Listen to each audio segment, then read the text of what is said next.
नमस्कार दोस्तों, क्या हाल चाल, कैसे हैं आप लोग। तो भाई आपके अमित भैया फिर से आ गए हैं भाई एक नए चैप्टर के साथ। जिन बच्चों को रिवीजन करना है, रिवीजन है ना, उसके लिए जो जो है ये भारत का बेस्ट वीडियो होने वाला है। मतलब हर किसी को रिवीजन करना है, क्या मिल चुकी है उसको, जो है स्वतंत्रता, है ना, उसको जो है वो एक गणतंत्र देश जो है बन चुका है, एक सामाजिक गणतंत्र जो वहां पर आ चुका है। सेम जर्मनी की तरह ही इटली भी अलग अलग 7 भागों में विभाजित था, और इन 7 भागों में आप देखोगे अलग अलग जो साम्राज्य हैं वो रूल कर रहे थे। राष्ट्र की कल्पना क्या होती है, तो भाई देखो, राष्ट्र की कल्पना ऐसे होती है कि हम किसी भी जो महिला है, महिला को हम एक राष्ट्र के रूप में देखते हैं।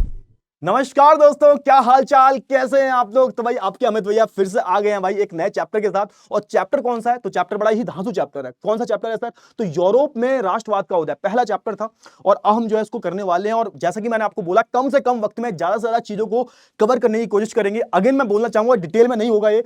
जिन बच्चों को रिवीजन करना है, रिवीजन है ना, उसके लिए जो जो है ये भारत का बेस्ट वीडियो होने वाला है। मतलब हर किसी को रिवीजन करना है, 15 मिनट का, 20 मिनट का, आधे घंटे का, तो वो ये कर सकता है। ठीक है, तो बिना किसी देरी के जो है इसको हम शुरू करते हैं। तो भैया चैप्टर कौन सा है हमारा, यूरोप में राष्ट्रवाद का उदय। सर यूरोप में राष्ट्रवाद की उदय की हम बात करें तो सबसे पहले राष्ट्रवाद का मतलब समझो। राष्ट्रवाद का मतलब क्या होता है कि भैया देखो, ऐसा है कि एक ऐसी भावना है ना, बताया ना, वाद मतलब एक विचारधारा, एक ऐसी विचारधारा जो ये बताती है कि तुमको अपने राष्ट्र से प्रेम करना है।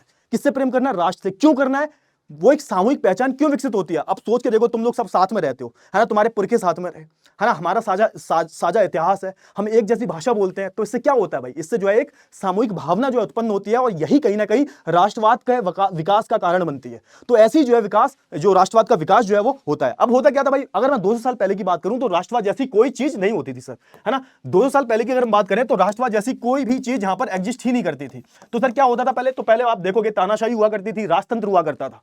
अब हुआ क्या, अब हुआ ये कि ये जो राष्ट्रवाद की भावना है जो उत्पन्न कहां से हुई, तो यूरोप से उत्पन्न हुई। इसी के बारे में जो हम बात करेंगे, राष्ट्रवाद की भावना जो है वो यूरोप से उत्पन्न हुई, और यूरोप में भी कहां से, फ्रांस से, है ना। हुआ क्या भाई, साल था 1789, और 1789 में आप देखोगे क्रांति हो जाती है, भयंकर क्रांति होती है, और इस क्रांति का नाम था फ्रांसीसी क्रांति, फ्रेंच रिवॉल्यूशन। और इस क्रांति के बाद आप देखोगे बहुत सारी जो चीजें होती हैं वो बदल जाती हैं। सर कैसे बदल जाती हैं, तो आप देखोगे वहां पर राजतंत्र का जो है अंत हो जाता है, फाइनली आप देखोगे गणतंत्र की जो है व्यवस्था की जाती है। आप जैसे अपने चैप्टर खोल के पढ़ोगे तो यहाँ पर सबसे पहली जो पेंटिंग दे रखी है फ्रेडरिक सोरो की, उन्होंने एक जो है लोकतांत्रिक से बनी, लोकतंत्र से बनी जो है एक दुनिया का जो है उन्होंने कल्पना की, है ना, परिकल्पना की। जैसा आप देखोगे पेंटिंग बनी हुई है जिसमें लोग लाइन लगा के खड़े हुए हैं, है ना। ये किसका इंतजार कर रहे हैं भाई, तो ये बोल रहे हैं कि भाई देखो, हमको क्या चाहिए, हमको जो अपने देश को क्या बनाना है, हमको अपने अपने देश को एक गणराज्य बनाना है। क्लियर हुआ, सबके पास स्वतंत्रता होनी चाहिए, सबके पास समानता होनी चाहिए। और जो जो इस मूर्ति को, है ना, पार करते हुए जा रहा है, उसको क्या मिल चुकी है, उसको जो है स्वतंत्रता, है ना, उसको जो एक वो एक गणतंत्र देश जो है बन चुका है, एक सामाजिक गणतंत्र जो वहां पर आ चुका है।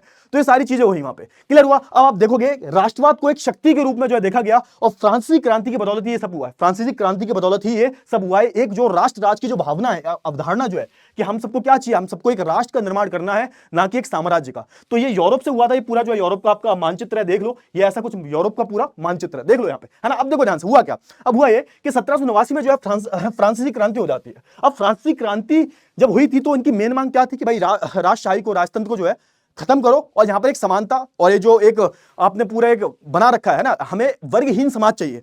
कुलीन वर्ग है, चर्च वर्ग अलग है, कुलीन वर्ग अलग है, तो ये ऐसा नहीं होना चाहिए, सब जो है बराबर होनी चाहिए, सबके पास समानता होनी चाहिए, और राजशाही का जो है अंत होना चाहिए। ऐसी जो है कुछ मांग उठने लगी। तो आप देखोगे कि फ्रांसीसी क्रांति की हम बात करें तो आप देखोगे यहां पर सत्ता का हस्तांतरण होता है, है ना। और यहां पर आप बोल सकते हो कि प्रजातंत्र का जो है यहां पर विकास होता है। तो आप देखोगे यहां पर बहुत सारी चीजें होती हैं, है ना। संप्रभुता की हम बात करें, है ना, सामूहिक पहचान विकसित करें, तो ये सारी चीजें क्या है कि जब हम आप राष्ट्र राज्य की बात कर रहे होते हो तो उसमें क्या क्या चीजें आती है, निरंकुशता को अंत किया जाए। मतलब यहां निरंकुशता का अंत क्या, मतलब क्या हुआ कि भैया राजशाही जो है इसका अंत किया जाए। क्लियर हुआ। यहां पर सामूहिक पहचान विकसित करो कि हम सब एक ही हैं। उसके लिए क्या क्या इस्तेमाल होंगे, उसके लिए आप देखोगे हम राष्ट्रीय झंडे का निर्माण करेंगे, राष्ट्रीय भाषा का निर्माण करेंगे, एक जैसी मानक पद्धतियों का इस्तेमाल करेंगे। तो ये सब जो है यहां पर हम इस्तेमाल करते हैं राष्ट्रवाद को लाने में। क्लियर हुआ। चलिए आगे हम बढ़े तो राष्ट्रवाद की भावना जो है फ्रांस में कैसे बदली, तो आप देखोगे फ्रांस में जो है उन्होंने अलग अलग शब्दों का इस्तेमाल किया। फ्रेंच शब्द का इस्तेमाल किया, ला पैत्रे और ले सितोयन, है ना, एक पितृभूमि और मातृभूमि के लिए जो है, पितृभूमि और वहां के जो नागरिक हैं उनके लिए ला पैत्रे और ले सितोयन का इस्तेमाल किया। उन्होंने एक सामूहिक पहचान बनाने के लिए एक देश का एक ही झंडा होगा, मतलब कोई जो राजशाही झंडे जो है उनको सबको हटा दिया, और हर देश का जो है, मतलब फ्रांस देश का जो है, हर देश की तो बात अलग करेंगे, हाँ, फ्रांस देश का जो है एक झंडा होगा, है ना, राष्ट्रीय झंडा होगा। केंद्रीय प्रशासनिक व्यवस्थाएं लगाएंगी। मतलब क्या हुआ, मतलब ये हुआ कि आप अब तक क्या था, अब तक जो है हर जगह जो है अलग अलग प्रशासनिक व्यवस्थाएं थी। हमारे भारत में भी तो हर जगह एक जैसी प्रशासनिक व्यवस्था है ना, तो ऐसे आप देखोगे कि फ्रांस में भी अब तक क्या था, अब तक अलग अलग जगह पर अलग अलग तरीके से जो है व्यवस्थाएं चलाई जा रही हैं। अब क्या होगा, पूरे फ्रांस, क्योंकि फ्रांस एक पूरा राष्ट्र है, तो आप देखोगे कि एक केंद्रीय प्रशासनिक व्यवस्था जो है चलाई जाएगी। यहां पर क्या हुआ, स्टेट जनरल हुआ करता था पहले, स्टेट जनरल को हटा दिया गया, इसकी जगह क्या लाई गई, इसकी जगह जो है राष्ट्रीय असेंबली को लाया गया, और ये राष्ट्रीय असेंबली के जो लोग आएंगे वो चुनकर आएंगे, इनको सक्रिय नागरिक चुनेंगे। और क्या किया इन्होंने जो फ्रेंच भाषा को राष्ट्रीय भाषा बना लिया, जो भी आप बोल सकते हो कि जो भी स्थानीय भाषाएं जो थी इनको हटाया गया और फ्रेंच भाषा को राष्ट्रीय भाषा बना लिया गया। राष्ट्रीय गीत भी बनाया इन्होंने, मार्शले करके जो है राष्ट्रीय गीत बनाया। प्लस पहले क्या था, पहले नापने और भार मापन पद्धति जो थी हर जगह अलग अलग थी, नापने तौलने का तरीका जो था हर जगह अलग अलग था। इन्होंने क्या किया, सब एक जैसा कर दिया, ठीक है। तो ऐसे करके इन्होंने क्या किया, ऐसे करके आप देखोगे इन्होंने कुछ राष्ट्रवाद की भावना को, है ना, एक सामूहिक पहचान को विकसित करवाने के लिए इन्होंने कुछ जो है कदम लिए। फिर क्या हुआ, फिर बीच में आ टपका नेपोलियन भाई, नेपोलियन टपक गया भाई। 1799 में नेपोलियन ने राजनीतिक सत्ता को प्राप्त किया और 1804 में इसने अपने आप को राजा घोषित कर दिया। हुआ क्या, 1804 से 15 तक जो है इसने रूल किया, और जब इसने रूल किया, इसने राज किया, तो आप देखोगे ये नेपोलियन कोड या फिर नेपोलियन सिविल कोड लेके आता है। इसने क्या किया भाई, सबसे पहले इसने क्या किया, इसने जो है जन्म के आधार पर जो भी विशेष अधिकार जो है कुलीन वर्ग को, चर्च वर्ग को, जो चर्च वर्ग है ना, पादरी वर्ग जो है, इसको जो है खत्म कर दिया इसने। क्या कोई किसी को भी विशेष अधिकार नहीं मिलेंगे, नागरिक जो है, सभी नागरिक जो है समान हैसियत के हैं। इसने और क्या किया भाई, इसने जो है संपत्ति के अधिकार को पुख्ता कर दिया। अब तक क्या था, अब तक संपत्ति पे जो आपका अधिकार जो है वो उतना ज्यादा पुख्ता नहीं था, सरकार वगैरह ले लिया करती थी, किसी और को दे दिया। अब क्या हुआ, अब जो आपकी संपत्ति पर आपका अधिकार है, आप इसको बेचो, किसी के नाम करो, खरीदो, जो है आपको स्वतंत्र हुआ, ठीक है। फिर इसने क्या किया, इसने जो यातायात, इसको पता था कि अगर आपको अपने देश में देश को आगे बढ़ाना है, तरक्की पे ले जाना है आर्थिक रूप से, तो आप देखोगे उस देश का यातायात और संचार मजबूत होना चाहिए। और इसने क्या किया, बहुत सारी बदलाव किए उसने, है ना। सामंती व्यवस्था को जो खत्म कर दिया उसने, सामंती व्यवस्था को जो उसने खत्म कर दिया। पहले बड़े बड़े सामंत हुआ करते थे, बड़े बड़े जमीनों पर कब्जा करके बैठते थे और अपने अंडर में गरीब लोगों से काम करवाते थे, उनको प्रताड़ित करते थे, है ना। दास्ता सिस्टम और जागीर सिस्टम को भी इसने जो है पूरी तरह से समाप्त कर दिया कि कोई किसी के अंडर में काम नहीं करेगा, है ना, कोई जो है बिना पैसे के किसी के अंडर में काम नहीं करेगा, बेगार वगैरह कोई कुछ नहीं करेगा। तो यहां पर जो है इसको खत्म कर दिया, है ना। सर्वडम पहले चलता था, सर्वडम मतलब कि आपको अपने मालिक को सर्व करना पड़ेगा, क्लियर हुआ, ये हो गया। एक समान जो है भार और मापन पद्धति, एक जैसा कानून जो हर जगह लागू होगा। अच्छा, ये कुछ थे पॉजिटिव पॉइंट्स, ये कुछ सकारात्मक थे, और कुछ चीजें नकारात्मक भी थी। मतलब इसने क्या किया, इसने जो है औरतों को कोई भी अधिकार नहीं दिए। इसने जितनी भी प्रेस थी सेंसरशिप लगा दी इसने, जितने भी ये सेंसरशिप जो आती है, सेंसरशिप समझते हो ना, कि इसने क्या किया, इसने जितने भी मैगजीन्स वगैरह आती हैं या फिर जितने भी आप बोल सकते हो जो होता है ना, न्यूज वगैरह देते हैं, जो समाचार वगैरह जो देते हैं, उन पर जो है सेंसरशिप लगा दी इसने, रोक लगा दी उन पर कि तुम मेरी परमिशन के बिना जो है कुछ छाप नहीं सकते। तो कुछ गलत चीजें भी हुई, है ना। इसने जो है जबरन भर्ती करवाई, तो ये सारी जो चीजें इसने करवाई, क्लियर हुआ। चलिए बाकी हम बात कर लेते हैं थोड़ा सा यूरोप में राष्ट्रवाद का निर्माण कैसे हुआ। तो आप देखोगे यूरोप में क्या हुआ था, 1789 के बाद आप देखोगे कि दो नए वर्ग उभरते हैं। एक तो पुराना वर्ग था जो राजा को सपोर्ट करता था, एक नया वर्ग था जो क्या चाहता था, जो आजादी चाहता था और जो एक राज्य राष्ट्र को बनाना चाहता था, एक नेशन का निर्माण करना चाहता था, एक राष्ट्र का निर्माण जो है करना चाहता था, है ना। अब इनको क्या बोला गया, इनको जो शिष्टजन बोला गया, है ना। ये जो राजशाही लोग जो थे, है ना, जो राजा को सपोर्ट करते थे, जो अमीर थे, कुलीन वर्ग के लोग थे, इनको शिष्टजन बोला गया। और जो हमारे, है ना, जो हमारे ये जो नए वर्ग के लोग हैं, है ना, ये कैसे थे, ये यहां तो बोल सकते हो मध्यम वर्ग से थे, है ना। ये कैसे थे भाई, आप देखोगे एक गरीब, देखो होता क्या है, एक जगह गरीब है, एक जगह अमीर है ना। ये जो गरीब है, ये जो अमीर है, गरीब का शोषण कर रहे हैं। फिर बीच में एक नया वर्ग आता है, बीच में एक नया वर्ग आता है, इसको बोला गया मध्यम वर्ग। और ये मध्यम वर्ग जो होगा, ये क्यों आएगा, ये मध्यम वर्ग कैसे उभरा, औद्योगिक क्रांति की वजह से। औद्योगिक क्रांति हो गई, अलग अलग फैक्ट्री खुलने लगी, लोगों के पास जब पैसा आ गया तो कुछ जो लोग हैं उनकी आर्थिक स्थिति सुधरी और एक नए वर्ग का जन्म हुआ, मध्यम वर्ग। ये जो वर्ग था ये पढ़ा लिखा था और जो क्या चाहता था, जो समानता चाहता था, है ना। और इन्हीं को क्या बोला गया, इन्हीं को उदारवाद बोला गया। जो उदारवादी लोग कौन से होते हैं, जो स्वतंत्रता चाहते हैं, जो समानता चाहते हैं, क्लियर हुआ। अच्छा, अब उदारवाद की हम बात करें, उदारवाद के दो मतलब होते हैं, एक तो राजनीतिक उदारवाद होता है और दूसरा होता है आर्थिक उदारवाद। राजनीतिक उदारवाद की हम बात करें तो आप इसका सिंपल सा अर्थ होता है कि देखो, राजनीतिक उदारवाद में 3 पॉइंट याद रखने हैं आपको। पहला क्या है, व्यक्तियों की स्वतंत्रता, मतलब जो लोग हैं वो स्वतंत्र हो, कानूनों की नजर में सब बराबर होनी चाहिए। ऐसा नहीं है कोई अमीर जो है और कोई गरीब जो है उसके बीच में असमानता होगी, कानून की नजर में सब बराबर होंगे। और सरकार कैसे चलेगी, सहमति से सरकार चलेगी, मतलब सब जो अपने मालिक को चुनेंगे, सब जो अपने नेता को चुनेंगे। ऐसा नहीं है कोई भी राजशाही बैठ जाएगा। तो ये थी भाई राजनीतिक उदारवादता। आर्थिक रूप से क्या है भाई, आर्थिक रूप से होना चाहिए भाई, बाजार में जितने भी प्रतिबंध लगे हैं वो हट जाए और बाजार जो है वो आर्थिक रूप से जो है स्वतंत्र हो जाए। इसमें एक चीज याद रखना, ज़ोलवेरिन, है ना। ज़ोलवेरिन क्या था भाई, ज़ोलवेरिन एक जो यूनियन था जिसको बनाया गया था। अब देखो ये कहानी कहां की है, जर्मनी की है। जर्मनी में एक राज्य था उस टाइम पर, प्रूशिया। यहां पर क्या था, यहां पर जर्मनी की अगर मैं बात करूं, जर्मनी जो है 39 राज्यों से मिलकर बना हुआ है। 39 राज्यों की अगर मैं बात करूं तो 39 राज्यों में अलग अलग नियम कानून थे किससे संबंधित? व्यापार से संबंधित। तो आप देखोगे बहुत सारी करेंसी थी भाई, मुद्रा 30 से ज्यादा थी। आप हर जगह जब जा रहे हो तो हर जगह आपको एक चुंगी वाला टैक्स देना पड़ेगा, हर जगह आपको जो है एक सीमा शुल्क देना पड़ेगा।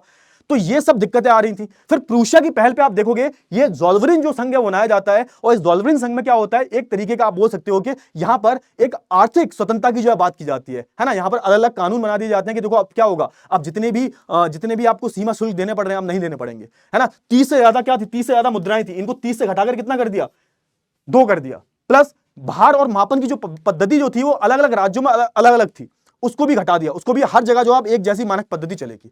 तो अगर कोई आपसे पूछे कि आर्थिक स्वतंत्रता का सबसे अच्छा उदाहरण कौन सा है, तो वो ज़ोल्वरिन है। ठीक है, आगे बढ़ते हैं भाई, आगे बढ़ते हैं भाई। अब हम बात कर लेते हैं किसके बारे में, अब हम बात कर लेते हैं यहां पर 1815 के बाद क्या हुआ। अब 1815 आते आते होता क्या, 1804 से 1815 तक नेपोलियन जो होता है वो राज करता है, और 1815 के बाद क्या होता है भाई, 1815 के बाद होता है युद्ध, है ना। और युद्ध में जो है नेपोलियन हार जाता है। युद्ध का नाम क्या था, वाटरलू का युद्ध था। और युद्ध किसके बीच में हुआ था, युद्ध जो है प्रेब देशों और नेपोलियन के बीच में हुआ था। प्रूशिया, रशिया, ऑस्ट्रिया और ब्रिटेन, इन चार ने मिलकर जो है किसको हरा दिया, इन चार ने मिलकर जो है नेपोलियन को हरा दिया। अब जब नेपोलियन हार गया तो आप देखोगे क्या होता है, नेपोलियन के हारने के बाद जो होता है यहां पर बहुत बुरा होता है ना। यहां पर वेना कांग्रेस बैठती है ना, वेना संधि होती है। और यहां पर आप देखोगे कि पुरानी जो व्यवस्थाएं चल रही थी, है ना, जब बर्बन जो डायनेस्टी जो थी, बर्बन राजशाही की हम बात करें, जो पहले व्यवस्था थी 1789 से पहले जो व्यवस्थाएं थी वो फिर से यूरोप में जो है बहाल हो जाती हैं, फिर से फ्रांस में आ जाती हैं। आप देखोगे फ्रांस में फिर से रूढ़वादी लोग आ जाते हैं, है ना। रूढ़वादी लोग मतलब जो राजा को सपोर्ट करते थे, फिर से पुरानी परंपराएं आ जाती हैं, और राजशाही का जो है आप बोल सकते हो, राजशाही पर जो है में ज्यादा विश्वास की बात की जाने लगती है। मतलब क्या होता है, मतलब ये होता है कि फिर से जो है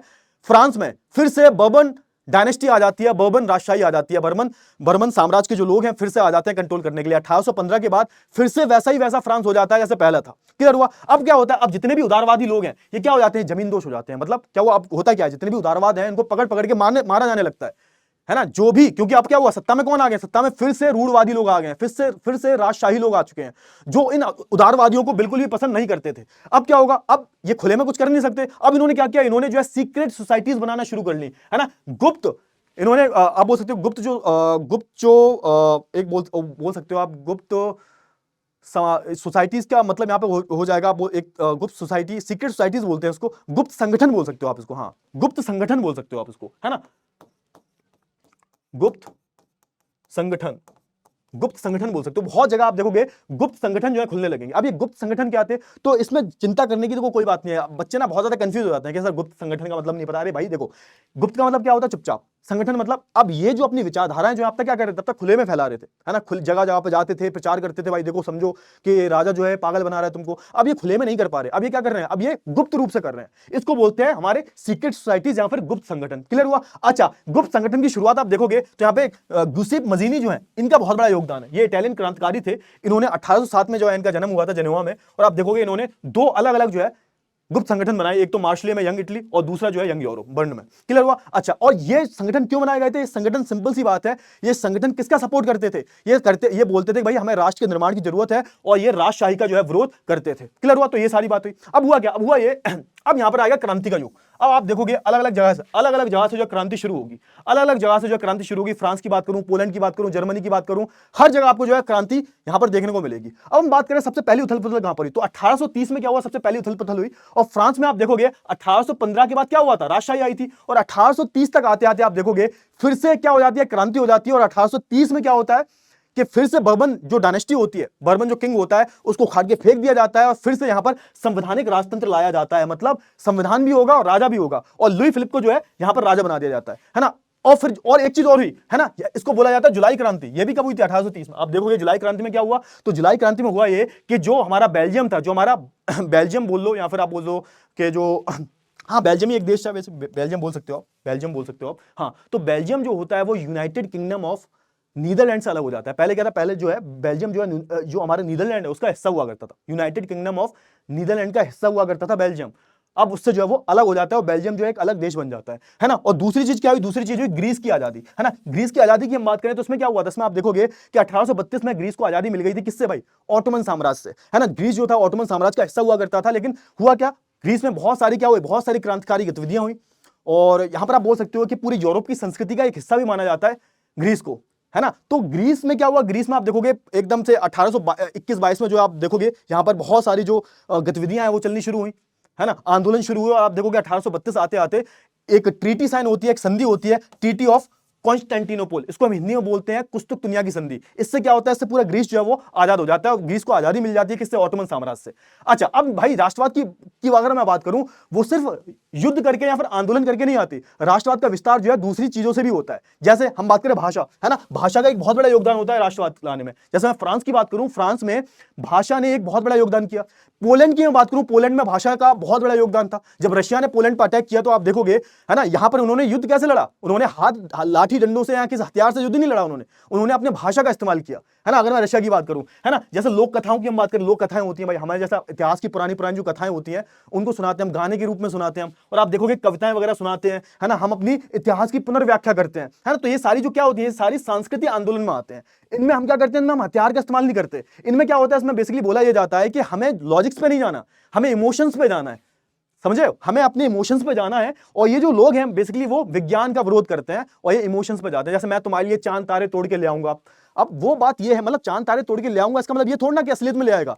वो इंसान कहना चाह रहा है कि मैं तुम्हारे लिए कुछ भी कर सकता हूं। तो ये क्या होते हैं, ये बेसिकली ये सांस्कृतिक आंदोलन में आता है, इसको हम बोलते हैं रोमांटिसिज्म। क्लियर हुआ? चलिए सारी चीजें हो गई, चलिए रूमानी बात बोल देते हैं इसको हिंदी में।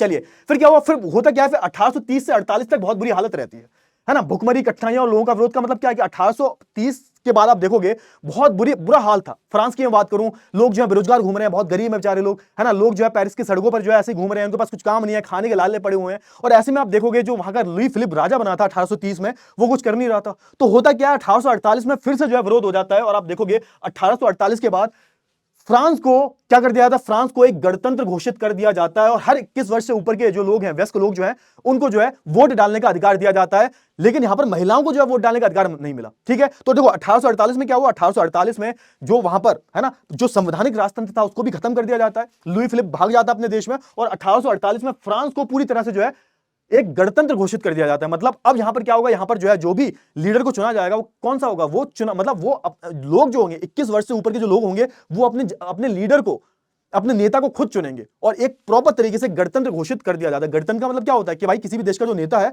वो चुना हुआ है। क्लियर हुआ? चलिए फिर हम बात कर लेते हैं क्रांति के युग के बारे में। तो आप देखोगे, है ना, क्रांति के युग के बारे में बात करें तो आप देखो यहां पर क्रांति को आगे कौन बढ़ा रहा था। तो मैंने आपको बताया क्रांति को आगे बढ़ाने वाला कौन था, जो पढ़ा लिखा वर्ग था, मध्यम वर्ग जो था।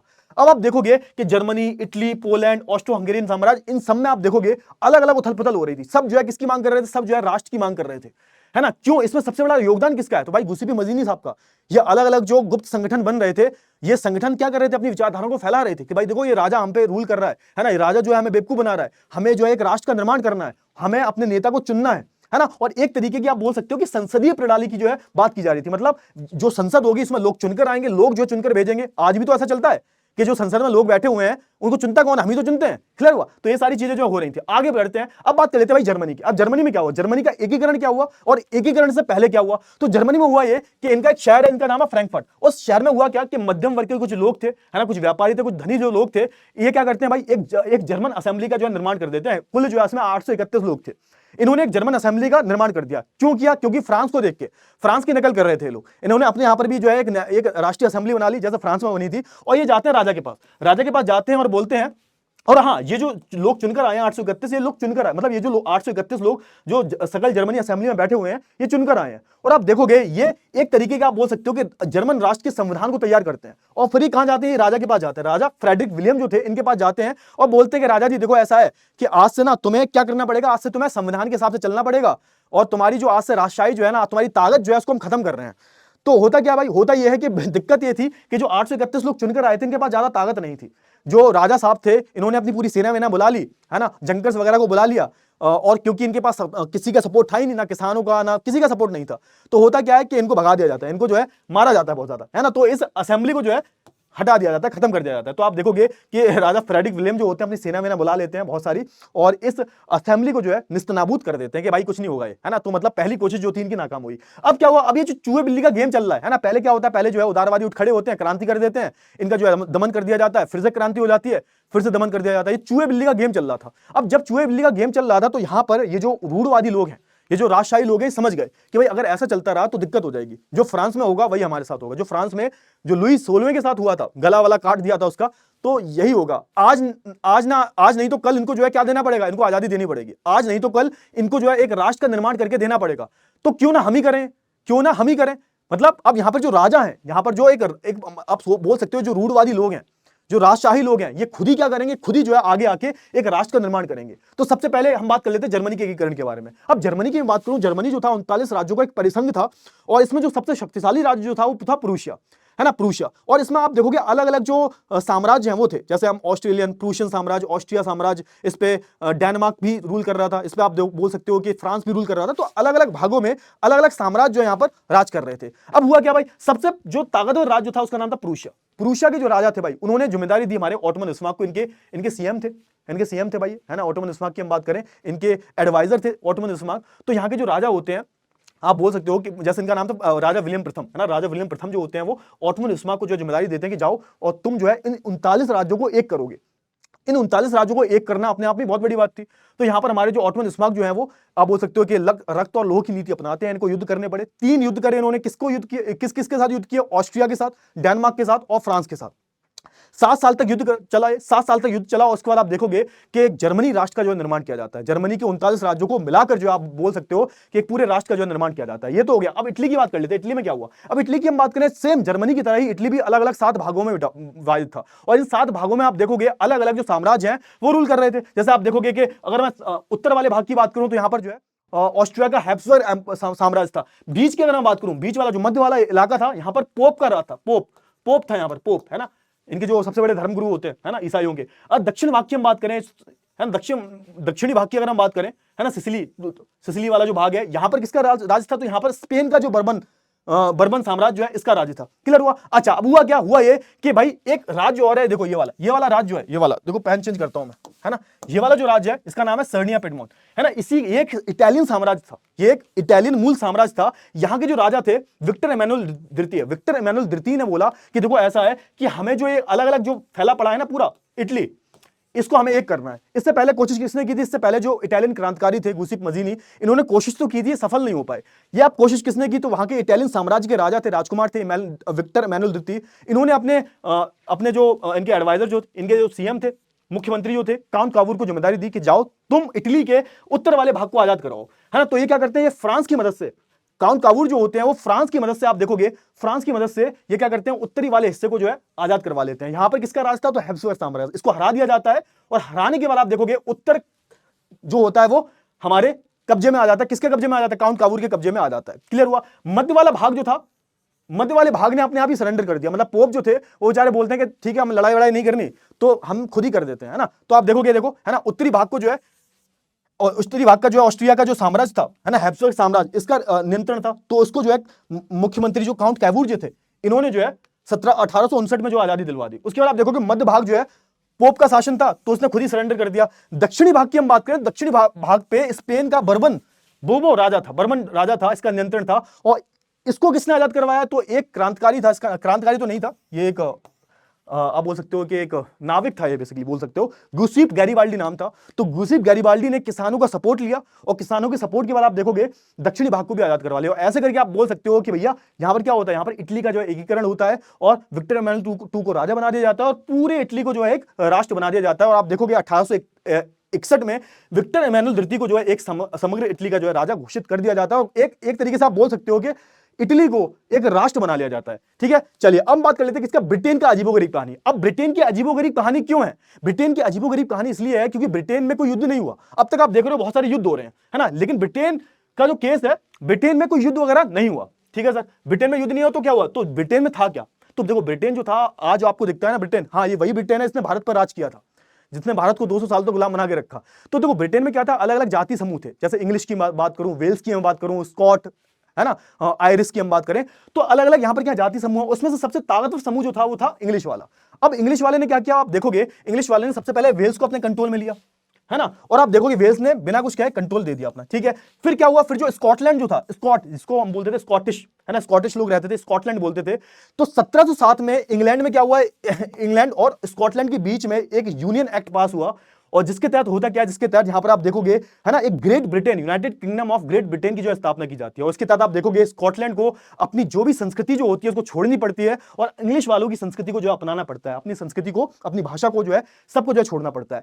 फिर क्या हुआ, फिर हुआ ये आयरिश जो लोग थे, इन्होंने स्टार्टिंग में थोड़ी सी, आप सोच के देखो यहाँ पे 1707 में क्या हुआ, स्कॉटलैंड को लिया। फिर 1800 है ना, 1801 में आप देखोगे, यानी कि लगभग 90 साल बाद आप देखोगे, 90-100 साल बाद है ना, आयरलैंड को भी अपने कब्जे में ले लिया। अब आयरलैंड की हम बात करें तो आयरलैंड दो तरीके का है ना, एक तो है उत्तरी आयरलैंड, एक है दक्षिणी आयरलैंड, है ना, एक है उत्तरी आयरलैंड और एक है दक्षिणी आयरलैंड, है ना। तो आप देखोगे यहां पर आयरलैंड में दो तरीके के लोग रहते थे, प्रोटेस्टेंट और कैथोलिक, है ना। ये क्या है भाई, तो ये अलग अलग समूह होते हैं ईसाइयों में।